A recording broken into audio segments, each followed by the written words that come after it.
आज ये हमारी बेवकूफियों का नतीजा है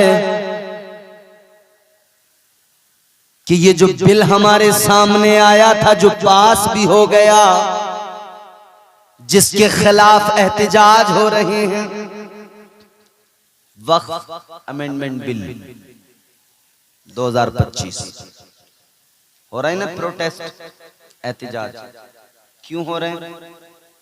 सरकार की नीयत खराब हो गई। जानते हो किस लिए?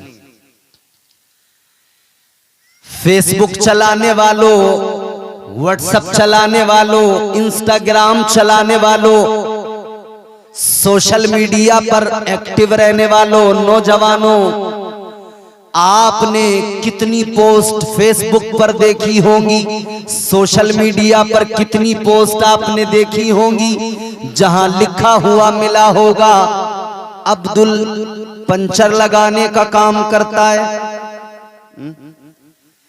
वहां पर आपने देखा होगा लिखा हुआ अब्दुल सब्जी बेच रहा है। यानी हल्का दिखाया जा रहा था ना, हल्का, कि ये मुसलमान है, ये अब्दुल तो पंचर लगाता है, ये तो सब्जी बेचता है गली गली फिर के, ये तो रेड़ी पर सामान बेचता है। तौहीन करने की गरज से ये तो अब तक यही दुनिया को दिखा रहे थे, बता रहे थे कि अब्दुल तो बड़ा गरीब है, अब्दुल तो फकीर है, अब्दुल के पास कुछ नहीं। मगर मेरे अजीजों, अब्दुल को गरीब समझने वाले, गरीब बताने वाले, गरीब दिखाने वाले, जब इन्होंने अब्दुल की जमीन देखी, जब अब्दुल की प्रॉपर्टी देखी तो घबरा गए, नीयत खराब हो गई, वक्फ बिल लेके आ गए, रातों रात पास कर लिया, क्योंकि इन्हें पता लग गया अब्दुल को गरीब समझना बेवकूफी है। अब्दुल तो अपनी मालो दौलत को अपने रब के नाम पे लुटा चुका है। ये वो कौम है, वो जिगर रखती है कि जमीन, आज दुनिया जमीन के लिए मर रही है, कत्ल हो रहा है। बड़ी बड़ी कीमती जमीन है, मुसलमान ने कहा अल्लाह के लिए कर दी वक्फ। विरसे में मिली थी या चाहे खरीदी थी, करोड़ों की प्रॉपर्टी थी, कह दिया अल्लाह के लिए वक्फ। जब जमीन देखी ना तो नीयत खराब हो गई। मंसूबा बनाया गया कि इन जमीनों पे कब्जा कैसे किया जाए। एहतिजाज करना हमारा हक है पुरअमन तरीके से। मंसूबा बनाया गया कि कैसे इन जमीनों पे कब्जा किया जाए, कैसे इन्हें कमजोर किया जाए, क्योंकि ये जानते हैं मुसलमान सूखी रोटी खा के गुजारा करेगा, दाल भात खा के गुजारा करेगा, मगर दीन में समझौता इसे गवारा नहीं है, कुरान में समझौता इसे गवारा नहीं है। ये अपनी मालो दौलत इस्लाम के लिए लुटा देता है। ये कमजोर है, गरीब है, अगर 500 कमाता है तो ये 200 इस्लाम के लिए वक्फ कर देता है। कभी जज्बा बेदार ज्यादा हो गया तो ये 400 भी इस्लाम के लिए वक्फ कर देता है। ये 100 में अपना गुजारा कर लेता है, 100 में अपने बच्चों को पाल लेता है, उसी में अपने बच्चों को सब अपने बच्चों की परवरिश कर लेता है। तो लोग घबरा गए, कहने लगे मंसूबा बनाओ, इसकी प्रॉपर्टी पे कब्जा करो। कर भी लिया, क्योंकि जबरन तो सब कुछ हो सकता है। लेकिन याद रहे मेरे अजीजों, अब मैं आपको अपने उन्वान की तरफ ला रहा हूं। याद रखना, वक्त बड़ा बलवान होता है। आज तुम ताकतवर हो, कल कोई और ताकतवर था, आने वाले कल में कोई और ताकतवर होगा। जितना करना है, जो कुछ करना है कर लो, मगर ये याद रखना वक्त बदलते देर नहीं लगती है। सुबह मगरूर को वो शाम भी कर देता है, शोहरतें छीन के गुमनाम भी कर देता है। वक्त से आंख मिलाने की हिमाकत न करो, इंसान को नीलाम भी कर देता है। कर देता है कि नहीं? वक्त से पंगा मत लेना कभी। आओ अब मैं आपको कुरान अजीम की वो सूरह मुबारका छोटी सी सूरत सुनाऊं जिसको मैंने मौज़ूए सुखन बनाया। अल्लाह ताला ने कुरान मजीद में ऐलान फरमाया वल अस्र। आपने सैकड़ों मर्तबा अपनी नमाजों में इसको पढ़ा होगा, आपने अपने इमाम से क़िरात में इसको सुना होगा। छोटी सी सूरत, पहला फिक्रा, पहला कलमा, पहला टुकड़ा, वल अस्र। क्या माना? जमाने की कसम। क्या माना? बोलो जोर से। जमाने की कसम। कसम उठाने वाला कौन? अल्लाह। कसम उठाने वाली जात अल्लाह ताला परवरदिगार साहिब कायनात। क़िबला तशरीफ ले आए, ये उलमा हैं, उसूल जानते हैं कसम कब उठाई जाती है, कब उठाई जाती है। कसम उस वक्त में उठाई जाती है जब किसी को यकीन दिलाना मकसूद हो, अपने आप को सच्चा साबित करना मकसूद हो। मैं किसी बात को अगर जोर दे के कहूं, आप मानेंगे या नहीं मानेंगे मुझे ये भरोसा नहीं है, तो मैं कसम खा के कहूंगा कि मैं कसम खा के कहता हूं ये बात सच है, तो फिर आप मेरी कसम पे एतबार करके फिर आप मेरी बात को मान लेंगे। कहीं चोरी हो गई, 5,000 रुपए चोरी हो गए बिलफर्ज, 4 लोग बैठे हुए थे उस जगह पर, चारों से मालूम किया जा रहा है किसने चुराए। अपने आप को सच्चा साबित करने के लिए वो कसम खा रहे हैं, कहते हैं कसम से मैंने नहीं लिए।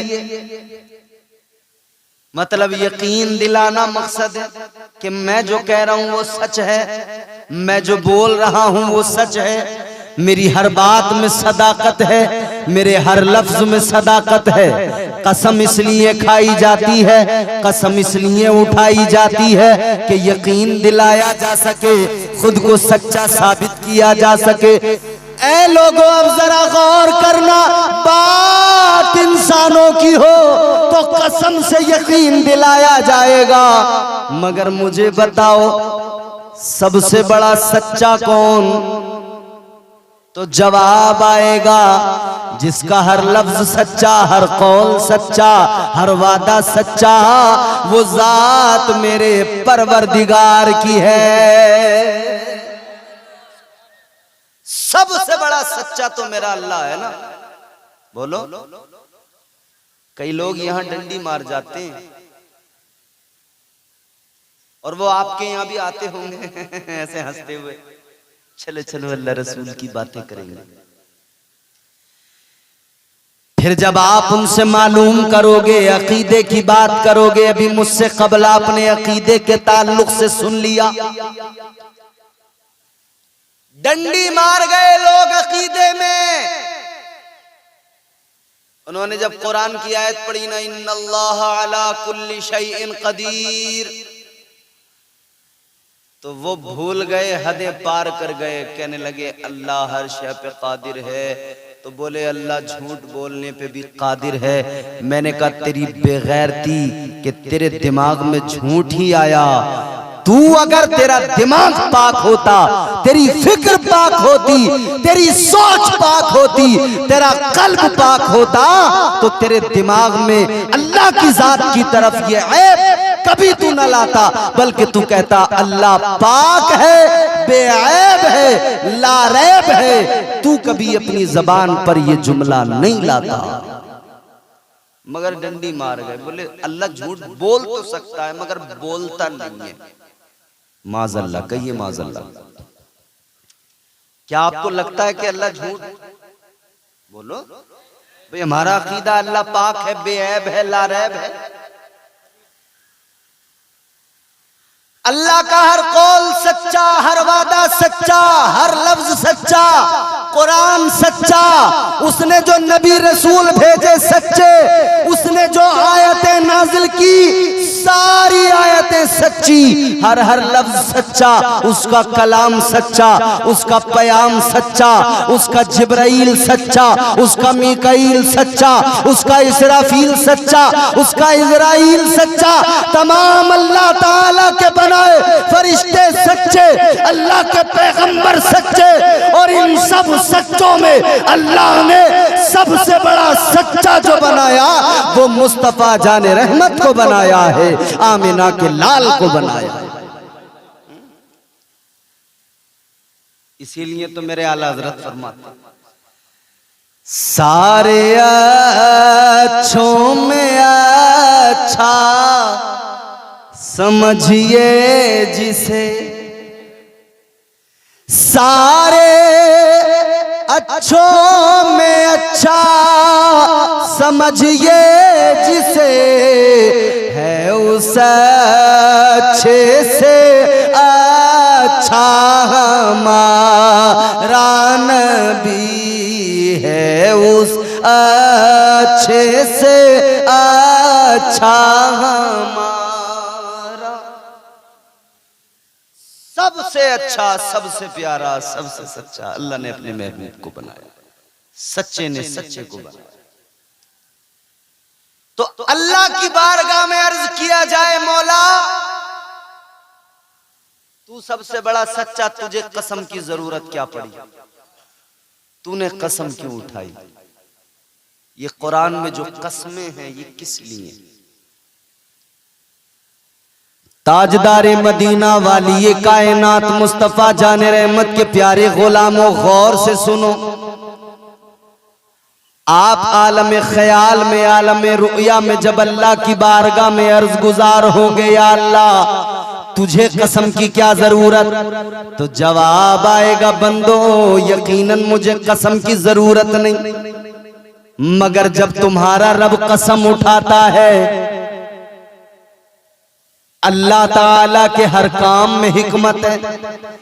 जब तुम्हारा परवरदिगार कसम उठाता है तो जिस चीज की कसम उठाता है उसकी अहमियत को बयान करना मकसद होता है। जब अल्लाह किसी शय की कसम उठाता है तो उसकी इज्जत को बढ़ाना मकसद होता है, उसकी अहमियत को बयान करना मकसद होता है। अजीजाने गिरामी उल कद्र, गौर फरमाइए, अल्लाह ताला ने यहाँ वक्त की कसम उठाई, फरमाया वल अस्र, जमाने की कसम, तो गोया साफ हो गई बात। अल्लाह ताला ने यहाँ पर वक्त की अहमियत को बयान फरमाया। वक्त की अहमियत क्या होती है? वक्त बड़ा बलवान होता है। याद रखना मेरे अजीजों, अल्लाह ताला ने वक्त की अहमियत को बयान किया और गोया मिजाज दे दिया, वक्त की कद्र किया करो। आज जो वक्त है वो कल लौट कर नहीं आने वाला, आज जो गुजर गया कल वापस नहीं आने वाला। वक्त का चरखा चल रहा है, वक्त का पहिया घूम रहा है। आप किसी नदी के पुल पे खड़े हो जाइए, जो पानी एक मर्तबा पुल के नीचे से गुजर जाता है वो दोबारा लौटकर उस पुल के नीचे नहीं आता है। एक मर्तबा गुजर गया सो गुजर गया, वक्त का पहिया घूम गया सो घूम गया। एक मर्तबा जो वक्त गुजर गया सो गुजर गया, वापस नहीं आने वाला। अगर फिर भी यकीन नहीं होता हो तो इन बुजुर्गों से याद, इन बुजुर्गों के पास बैठो, इनसे मालूम कर लो, ये बताएंगे कभी इनका बचपन भी हुआ करता था, कभी ये जवान भी हुआ करते थे, कभी जवानी का ज़ौम भी हुआ करता था, कभी इनके भी बाल काले हुआ करते थे। आज जिनकी कमर झुक गई, आज जिनके बाल सफेद हो गए, गए, आज जो कमजोर हो गए, आज जो चलने में नकाहत कमजोरी महसूस करते हैं, कल बड़ी ताकत थी, तवानाई थी। ऐ नौजवानों, आज तुम्हारी ताकत क्या है? जो कल इनके अंदर ताकत अल्लाह ने इन्हें दी थी, ये बड़े तवाना थे, तंदुरुस्त थे, लेकिन जवानी गई, वक्त गुजर गया, वक्त गया वापस नहीं आने वाला, जवानी गई वापस नहीं आने वाली, बचपन निकल गया वापस नहीं आने वाला। इतना जान लो, वक्त गया गया, फिर दोबारा लौट के नहीं आता है। आता है क्या लौट कर? वक्त नहीं आता ना लौट कर। किसी के, आप किसी से भी जाकर मालूम कर लें, किसी से भी आप मुसलमान से मालूम करें, गैर मुस्लिम से मालूम करें, वो भी इस बात को मानता है, कहता है वक्त गया सो गया। अजीजा ने गिरामीउल कद्र, तो अल्लाह ताला ने वक्त की कसम को याद किया, वक्त की कसम उठाई, जमाने की कसम उठाई। जमाना वक्त को कहते हैं। किसको? बोलो भाई, किसे कहते हैं जमाना? वक्त को। अगर बात जमाने की करें, वक्त की करें, तो फिर एक सवाल बनता है, या अल्लाह तूने कौन से वक्त की कसम उठाई? ऐ परवरदिगार, तूने जमाने की कसम याद की, कौन से जमाने की कसम याद की? माइक वाले जिधर भी हो लौट के आए और थोड़ी सी आकर आवाज बढ़ाएं, और आप लोग भी जरा मोहब्बत के साथ सुनाएं सुभान अल्लाह। कौन से वक्त की कसम, कौन से जमाने की कसम? तो वक्त तो सारा अल्लाह ने बनाया, जमाना तो सारा अल्लाह ने बनाया, ये जमाना भी अल्लाह ने बनाया, जो गुजर गया वो जमाना भी अल्लाह ने बनाया। हजरत आदम अलैहिस्सलाम ने अपनी कौम को जब तबलीग की, वो भी एक जमाना था, वो जमाना भी अल्लाह ताला ने बनाया। फिर दूसरा जमाना, जमाने बदलते चले गए, जमाने गुजरते चले गए, ये सारे जमाने अल्लाह ताला ने बनाए, ये सारे जमाने परवरदिगार ने बनाए, सारे जमाने अल्लाह के। तो सवाल तो बनता है, या अल्लाह कसम कौन से जमाने की? जब सारे जमाने अल्लाह ने बनाए तो कसम कौन से जमाने? थोड़ी आवाज बढ़ा दो, आवाज। कसम कौन से जमाने की? तो जवाब बड़ा सीधा सा है, सिंपल सा है, सारे जमाने अल्लाह ने बनाए। इसी तरह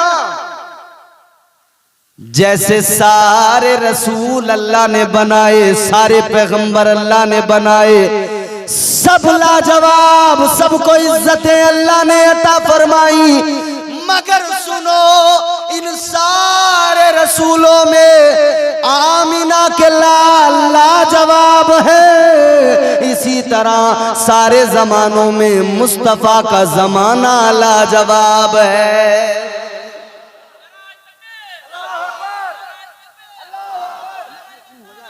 पता नहीं कैसा खुश्क माई का बात समझ में आ रही? ये जो दुनिया में है कुल खजाना मेरे हुजूर का है, और हर जमाना मेरे हुजूर का है। जमाने भी यूं सारे मेरे अल्लाह ने बनाए, तो सबके मालिक मेरे आका ही हैं, सब जमाने मेरे हुजूर के। मगर वो जमाना स्पेशली कि जब हुजूर ने अपनी जाहिरी जिंदगी गुजारी जिस जमाने के अंदर, वो जमाना कितना प्यारा जमाना रहा होगा ना। वो कितना प्यारा जमाना था।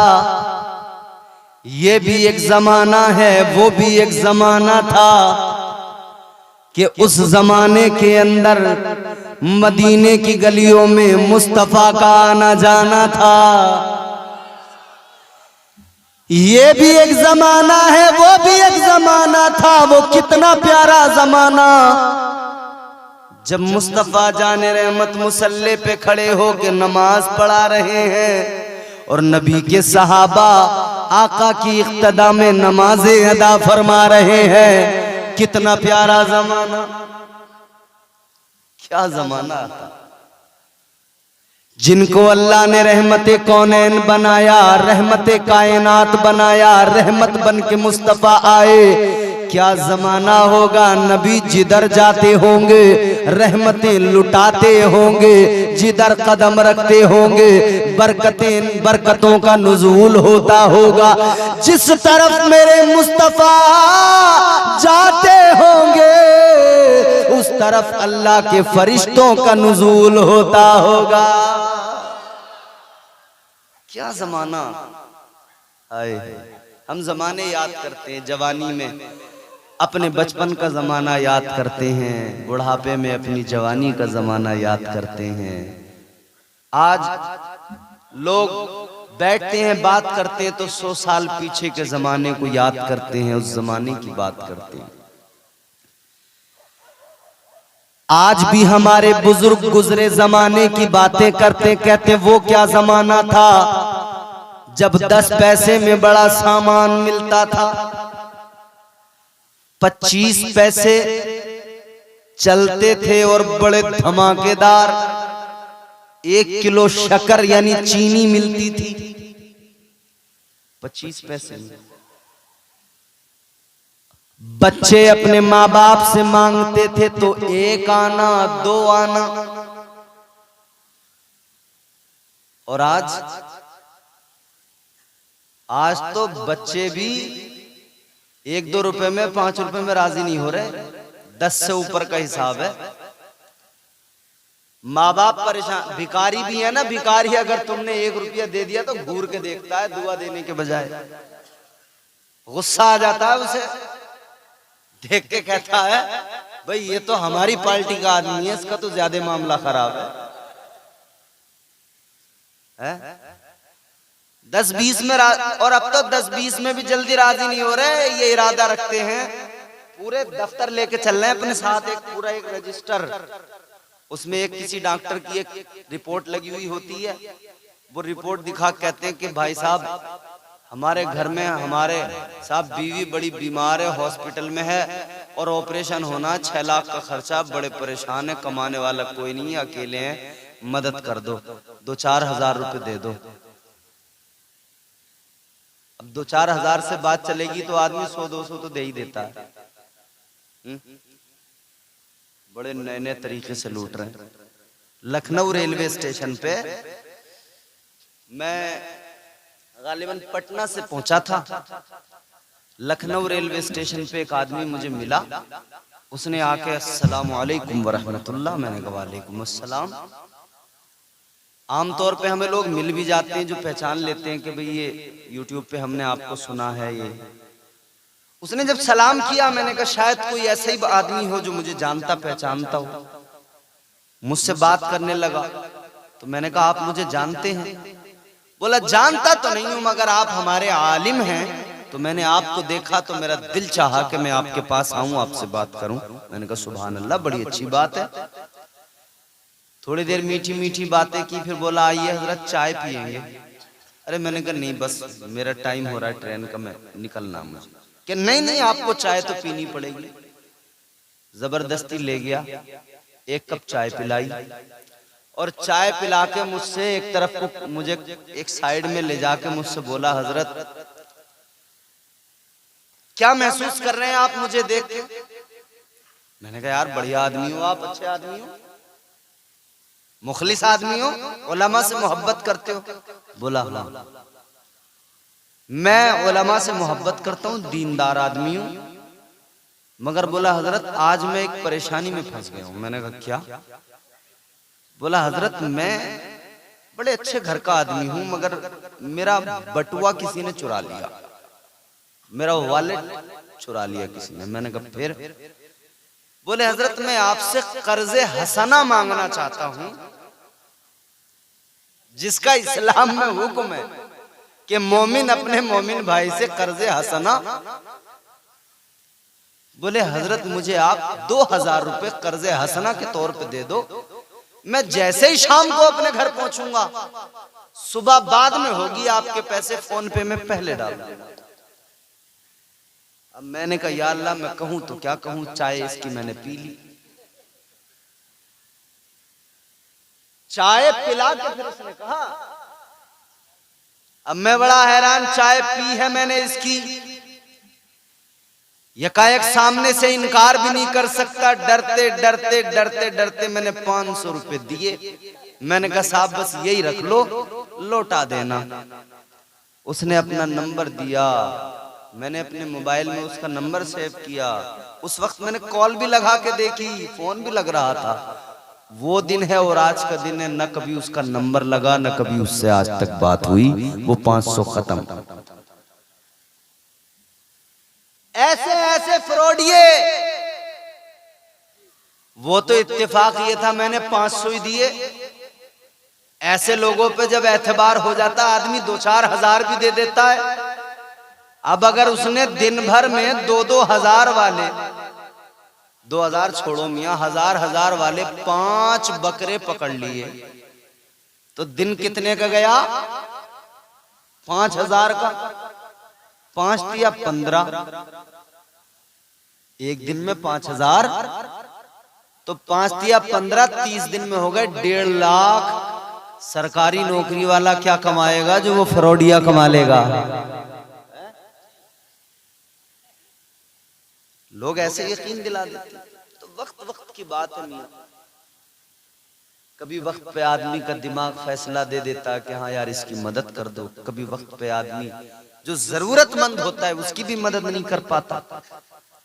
मगर वक्त की बात है मेरे पे, ये वक्त की तो बात है। आप बैठे हैं, रात है, ये वक्त आपने अपना बिस्तर के बजाय हुजूर के जिक्र की महफिल को दे दिया, तो याद रहे इस वक्त की कीमत ये हो गई कि आप जितनी देर यहाँ बैठे हैं, आप ये न समझें कि आप जमीन पे बैठे हैं, ये न समझें कि आप अपने गांव के किसी मैदान में बैठे हैं, बल्कि ये यकीन रखें मुस्तफा का ऐलान है, जहां अल्लाह और उसके रसूल का जिक्र होता है वो जगह दुनिया की जगह नहीं होती, अल्लाह उसे जन्नत की क्यारी बना देता है। आप इस वक्त बैठे हैं तो जन्नत की जमीन के अंदर बैठे हैं, जन्नत के टुकड़े के अंदर बैठे हैं। वक्त वक्त की बात है, कल यही जमीन होगी, यही जगह होगी, यही सब कुछ होगा। आज ये जन्नत की क्यारी है, कल नहीं होगी। आज बैठे हो तो जन्नत में बैठे हो, और हुजूर फरमाते जब बैठो तो कुछ चर लिया करो। आपकी बकरियां जब जाती हैं खेत में चरने के लिए, तो इधर से कुछ मुंह मारा, इधर से कुछ मुंह मारा, कुछ इधर से चर लिया, कुछ उधर से चर लिया। यहाँ बैठकर भी हुक्म दिया गया कुछ चर लिया करो। क्या चरें, क्या खाएं, कौन सी ग़िज़ा है? ताजदारे मदीना वाली कायनात मुस्तफा जाने रहमत ने फरमाया इस महफिल में आकर बैठा करो तो कुछ चर लिया करो। मतलब ये आका फरमाते हैं कभी सुबहान अल्लाह कह दिया करो, कभी अल्हम्दुलिल्लाह कह दिया करो। तुम सुबहान अल्लाह एक मर्तबा कहोगे, तुम्हारे नामे आमाल में अल्लाह ताला 90 नेकियां दर्ज फरमा देगा। और कयामत के दिन एक एक नेकी की अहमियत का पता लगेगा। ये भी एक वक्त है, वो भी एक वक्त होगा। उस वक्त में ये वक्त याद आएगा जब अल्लाह की अदालत कायम होगी, रब के हुजूर खड़े होंगे, आमालनामा खुला होगा, दुनिया में जो कुछ किया वो सामने होगा, रजिस्टर खुल गया। ये अल्लाह ने किरामन कातिबीन 2 फरिश्ते मुकर्रर किए हैं। आप रेलवे स्टेशन पे जाते हैं, एयरपोर्ट पे जाते हैं, सरकारी दफ्तर में जाते हैं, सीसीटीवी कैमरे लगे हुए होते नहीं। मैं आसान बिल्कुल आसान करके समझाने की कोशिश कर रहा हूं आपको। सीसीटीवी कैमरे लगे हुए होते हैं। किस लिए, उनका काम क्या है? आप जो कुछ कर रहे हैं, एक आदमी कंट्रोल रूम में बैठा है, सारे कैमरों की वीडियो शो हो रही है, वो देख रहा है, नजर रख रहा है। अगर आपने कोई चीज उठाकर जेब में रख ली, किसी दुकान पे जाकर कोई चोरी कर ली, उसने कैद कर लिया सीसीटीवी कैमरे ने, पता लग जाएगा आपने ये किया वो किया। तो जहां लिखा हुआ रहता है ना कि आप सीसीटीवी कैमरे की निगरानी में हैं, तो आदमी जरा संभल के चलता है। एक नौजवान, उसे आप तन्हाई में कमरे में बंद कर दें, किसी खातून के साथ, किसी खातून के साथ कमरे में बंद हो वो, बस उसे इतना बता दो कि यहां सीसीटीवी कैमरा लगा हुआ है। उस औरत से कितनी दूर बैठेगा? क्योंकि उसे पता होगा इधर जो कुछ भी करूंगा बाहर सब देखा जा रहा है। ओ अल्लाह के बंदो, सोचने वाली बात यह है, सीसीटीवी कैमरा लगा हुआ हो तो डर रहता है, खौफ रहता है, सोचते रहते हो इधर जो कुछ करूंगा उधर देखा जा रहा है। तो फिर दुनिया में हो ये क्यों नहीं सोचते, इधर जो कुछ कर रहा हूं ये किरामन कातिबीन देख रहे हैं, रिकॉर्ड कर रहे हैं, सब लिख रहे हैं। जो भी इधर करूंगा ये अल्लाह की अदालत में सब का सब पेश कर देंगे। सीसीटीवी कैमरे से डरने वालों, अल्लाह से डरा करो। अल्लाह देख रहा है कि नहीं? जनाबे हजरत यूसुफ अलैहिस्सलाम बड़े खूबसूरत थे। जुलेखा उनका दिल आ गया, अपने साथ ले गई। 7 कमरे थे, कमरे के अंदर कमरा, कमरे के अंदर कमरा, कमरे के अंदर कमरा, दरवाजे के पीछे दरवाजा, दरवाजे के पीछे दरवाजा, 7 दरवाजे, 7 कमरे। आपको अंदर ले गई, 7 दरवाजों में ताले, सब लॉक कर दिया। 7वें कमरे के अंदर जाकर बोली, यूसुफ करो जल्दी निकलना। कहने लगी, कालत हई तलक, ऐ यूसुफ जो करना है जल्दी करो। आज के नौजवानों सबक हासिल करो। आपको अगर जरा सा कोना मिल जाए, जरा सी आड़ मिल जाए, क्या हालात है। अच्छा, अब तो वो भी शर्म हया खत्म हो गई, आड़ वाली। अब तो खुलेआम लिपटना चिपकना सब हो रहा, शर्म आती है अच्छे भले लोग को, अच्छे भले आदमी। दिल्ली में जाके देखो, मेट्रो में जाओगे तो वहां चिपके लिपटे हुए नजर आएंगे, सड़कों पे देखो तो चिपके हुए नजर आएंगे। ऐसे ही जैसे कुत्ते और कुतिये, कुत्ता और कुतिया रोड पे चिपकते नजर आते हैं, अब ऐसे ही इंसानों ने अपनी हालत बना ली।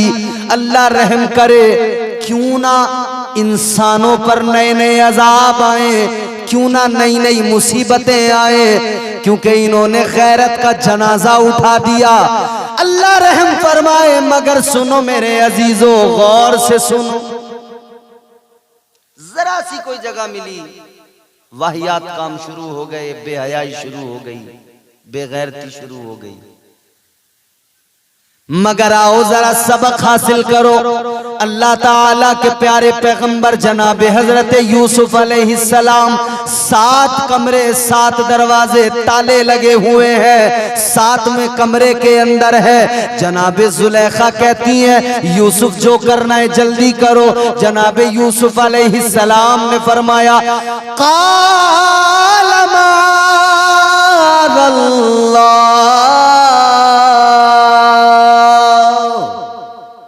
फरमाते, मैं अल्लाह की पनाह मांगता हूँ, मैं अल्लाह की पनाह चाहता हूँ। जनाबे जुलेखा ने अपना दुपट्टा लिया, एक बुत रखा हुआ है कमरे में, उसके ऊपर यूं डाल दिया, हजरत यूसुफ ने फरमाया जुलेखा ये क्या किया?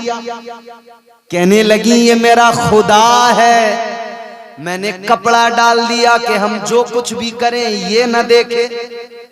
हजरत यूसुफ अलैहिस्सलाम ने फरमाया जुलेखा ये तेरा खुदा है, कपड़ा डाल दो नहीं देखता, मगर मेरा खुदा तो वो है जो 7 तालों के अंदर 7वें कमरे में भी बराबर देखता है। वो रब तो देख रहा है, वो परवरदिगार तो देख रहा है। ये अभी एहसास बेदार नहीं हो रहा। ये जिस दिन एहसास बेदार हो गया ना कि अल्लाह की अदालत में सारे अमाल रखे जाएंगे, फिर उधर क्या जवाब बनेगा, तो आदमी उस वक्त में जाकर फिक्र करेगा कि इस वक्त में उसने क्या कुछ किया। अच्छा इधर तो किसी ने चोरी की, चोरी करके मना कर देगा साहब मैंने नहीं की। वो तो पुलिस है जो मार मार के इकरार करवा लेती है। पुलिस तो उससे भी मनवा लेती है जिसने काम ही नहीं किया हो, इनोसेंट आदमी हो, इनोसेंट बंदा। और जब पुलिस मारती है कुछ किया ना हो, मगर फिर भी देख के कहता है, जब वो पटा आता है ना सामने जिस पे लिखा रहता आन मिलो सजना, तो देख के कहता हाँ जी मैं नहीं की है चोरी, बस मारो मत मुझे।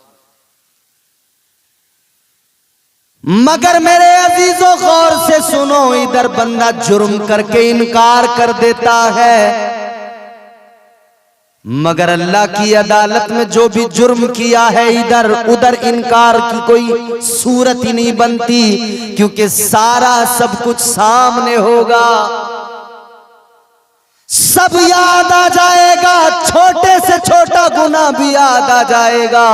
मैंने ये गुनाह किया था, मैंने ये किया था, मैंने वो किया था, फिर नदामत के सिवा कुछ नहीं, शर्म ही शर्म, नदामत ही नदामत।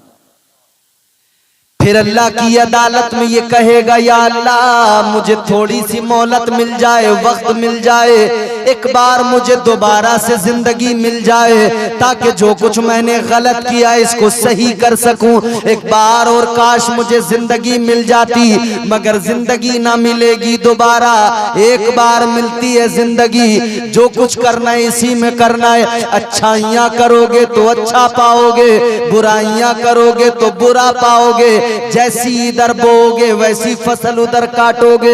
याद रखना ये वक्त है जो उस वक्त को कामयाब बनाता है, तो इस वक्त में उस वक्त को याद करना जरूरी है।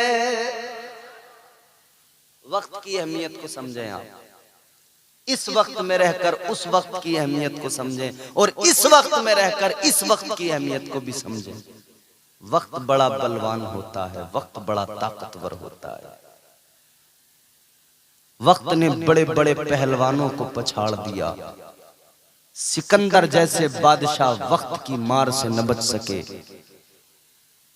कारून जैसा बादशाह, नमरूद जैसा ताकतवर बादशाह, फिरौन जैसा ताकतवर बादशाह वक्त की मार से बच न सका, तो आप और हम क्या हैं, हमारी औकात और बिसात क्या है।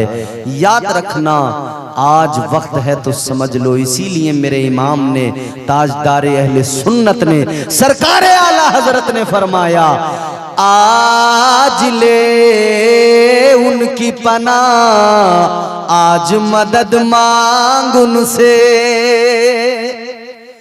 आज ले उनकी पनाह, आज मदद मांग उनसे, कल न मानेंगे कयामत में अगर मान गया। आज वक्त है, आज समझ जा, आज अपने आप को बेहतर बना ले, वक्त की अहमियत को समझ, वक्त की कद्र कर। आगे बढ़ो मेरे अजीजों, यहां तो मैंने आपको बस इतना समझाया वक्त क्या है। अगर वक्त पे ही हम बात करते चले जाएं तो रात निकल जाएगी, बात खत्म नहीं होगी। मगर हमने और भी एक दो बातें आपकी खिदमत में पेश करनी है। बात आपकी समझ में आ गई होगी कि वक्त बड़ा ताकतवर होता है, वक्त की कद्र करना चाहिए। तो अब नौजवानों, मेरा बिलखुसूस इस तमाम गुफ्तगू का लुब्बे लुबाब आपके लिए, और ये फाइनल आखिरी जुमला आपके लिए, वक्त की कद्र करो। तुम मोबाइल पर 4-4 घंटे जो फिल्में देखकर वक्त बर्बाद कर रहे हो, ये वक्त लौट कर नहीं आएगा। इस वक्त की कद्र कर लो। अगर मोबाइल का शौक ज्यादा है तो मोबाइल पर फिल्में ड्रामे न देखो, बल्कि अगर मोबाइल पर ही दिल लगता है तो चलो मोबाइल पर हुजूर की नातें सुन लिया करो, अल्लाह का कलाम कुरान सुन लिया करो, उलमा के बयानात सुन लिया करो, मौजूद है। मगर वक्त को यूं फिल्मों में, ड्रामों में, सीरियलों में, गंदी वीडियोस में बर्बाद न करो। और गलियों के नुक्कड़ों पे खड़े होकर भी वक्त बर्बाद न करो। जो अपनी आती जाती बहनों को खड़े होकर तकते हो ना, और टाइम बर्बाद कर दिया। दीवानगी में पता ही नहीं लगा कि कब 2 घंटे गुजर गए। 12 बजे स्कूल की छुट्टी होगी, 11 बजे से आके खड़ा हो गया, 2 बजे हट रहा स्कूल के गेट से। तुझे क्या मिला? तेरा वक्त बर्बाद हुआ। ये नफ्स तेरा तुझे बहकाता है, कहता है यार लज्जतें लज्जतें लज्जतें, चलना सुकून मिलेगा, चलना मजा आएगा। मगर इस मजे की सजा जानते हो? आज अगर तुम मजे की खातिर अपना वक्त बर्बाद करते रहे और दुनिया के मजे की खातिर आप दुनिया की रंगीनियों में अपनी निगाहों को से अपनी आंखों को सेकने में लग गए, तो याद रखना कल यही आंखें होंगी और जहन्नम की आग होगी। आज जो अपना वजूद लेकर खड़े हो बुराई के अड्डे पे, जो जुए के अड्डे पे अपना वक्त बर्बाद कर रहे हो, लॉटरी का टिकट खरीद के समझ रहे हो करोड़पति बन जाऊंगा और वक्त बर्बाद कर रहे हो, हराम की दौलत के लिए वक्त बर्बाद कर रहे हो, हलाल रोजी कमाने से तुम्हारा नफ्स रोक रहा है, जो शराब के अड्डे पे वक्त बर्बाद कर रहे हो, याद रखना इस वक्त का हिसाब तुम्हें देना पड़ेगा। अल्लाह ताला ने दोज़ख भी बनाई हुई है, बड़ी खतरनाक है दोज़ख। नाम सुना है जहन्नम का? बोलो, सुना है नाम जहन्नम का? नाम ही सुना होगा, अभी पता नहीं है क्या खतरनाक जगह। अंग्रेज काले पानी की सजा सुनाते थे, आज तक लोग काले पानी की सजा की बातें करते थे। साहब बड़ी खतरनाक सजा है काले पानी। स्वतंत्रता सेनानियों को काले पानी की सजा दी है। फ्रीडम फाइटर्स जो हमारे हिंदुस्तान में मुजाहिदीन जंगे आजादी, उनको काले पानी की सजा अंग्रेजों ने दी। बड़ी खतरनाक जगह थी, बहुत खतरनाक जगह थी, आज भी जिक्र होता है। दुनिया की खतरनाक जगह काले पानी की सजा, इसकी तो बात करते हो, मगर जो आखिरत में अजाब है, अल्लाह ताला ने जो दोज़ख बनाई है और दोज़ख में जो आग भड़काई है, उसे भी याद किया करो। दुनिया में आग जलाते हो, होती है खतरनाक। बीड़ी पीने वाला आदमी, सिगरेट पीने वाला आदमी, माचिस की तिल्ली यानी सलाई, जब उसको यूं जला के अपनी बीड़ी जला रहा होता है, सिगरेट जला रहा होता है, और वो जो सलाई है जब पूरी जल जाती है और वो आग जरा सी यहां उंगली पे लगती है ना, आदमी उछल जाता है। जो लोग बीड़ी पीते होंगे उनका तजुर्बा होगा। वो आग जैसी उंगली के पास तक उसकी हरारत आई, फौरन फेंक दिया, उछल गया उंगली को मुंह में ठंडा करने के लिए, भाई जल गई उंगली। अमा मियाँ ये आग जो तुम्हारे कंट्रोल में है, जिसको तुमने एक डब्बी में कैद करके जेब में रख लिया है, जब चाहो जलाओ, जब चाहो बुझाओ, वो आग उसकी अगर हरारत उंगली तक पहुंचे तो बर्दाश्त नहीं होता, तड़प जाते हो। तो सोचो ना जहन्नम की आग कितनी खतरनाक होगी। उस आग के बारे में सोचा कभी? मैं बताता हूं। इधर दुनिया में आग जलाते हो, घर में आग जलती है रोजाना खाना बनाने के लिए। इस आग में होती है रोशनी, होती है कि नहीं? अंधेरे में आग जलाओगे तो वहां पे फिर उजाला होगा कि नहीं होगा? बोलो, होगा ना? अंधेरे में आग जलाओ तो उजाला हो जाता है। मतलब ये कि दुनिया की आग में रोशनी अल्लाह ने रखी है। ये आग दुनिया की रोशन है, मगर आखिरत में वो जो जहन्नम की आग है बड़ी खतरनाक है। उसमें उजाला नहीं, फुल ब्लैक, बिल्कुल काली सियाह, बिल्कुल काली आग है, बड़ी खतरनाक। कितनी खतरनाक? अल्लाहु अकबर। फरमाया मेरे मदनी करीम आका ने, अगर जहन्नम की आग जरा सी, कितनी? फरमाया अगर सुई के सुराख की बराबर जहन्नम को खोल दिया जाए, वो सुई का सुराख जिसमें धागा डाला जाता है,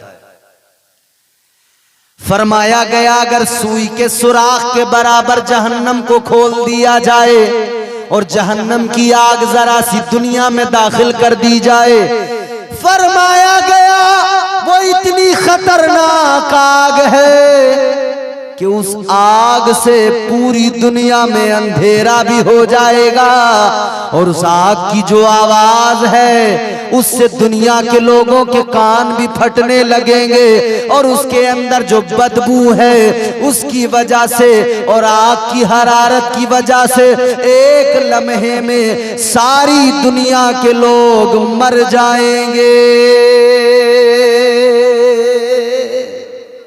अल्लाहु अकबर। इतनी खतरनाक आग है। हम भूल गए दोज़ख की आग के बारे में। हमने कभी सुनना भी नहीं चाहा। हमने तो बस सुनना भी चाहा तो यही कि मौलवी साहब आए और बस यहाँ हमसे कहें एक बार सुभान अल्लाह कहो, तुम्हारा जन्नत में बढ़िया महल। ना ना मेरे प्यारे, नेकियां मिलती हैं यकीनन, मगर सिर्फ एक मर्तबा सुभान अल्लाह कहने में तू जन्नती नहीं हो जाएगा। याद रखना, जन्नती बनने के लिए इस्लाम के उसूल ज़वाबित पर अमल करना पड़ेगा, मुस्तफ़ा की शरीयत को अपनाना पड़ेगा, आक़ाए कायनात के फरामीन पर अमल करना पड़ेगा, इस्लाम को मानना भी पड़ेगा और इस्लाम के उसूलों को अपनाना भी पड़ेगा।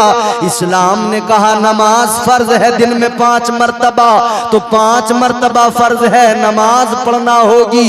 नहीं पड़ेगा तो फिर याद रखना आखिरत में नुकसान उठाएगा।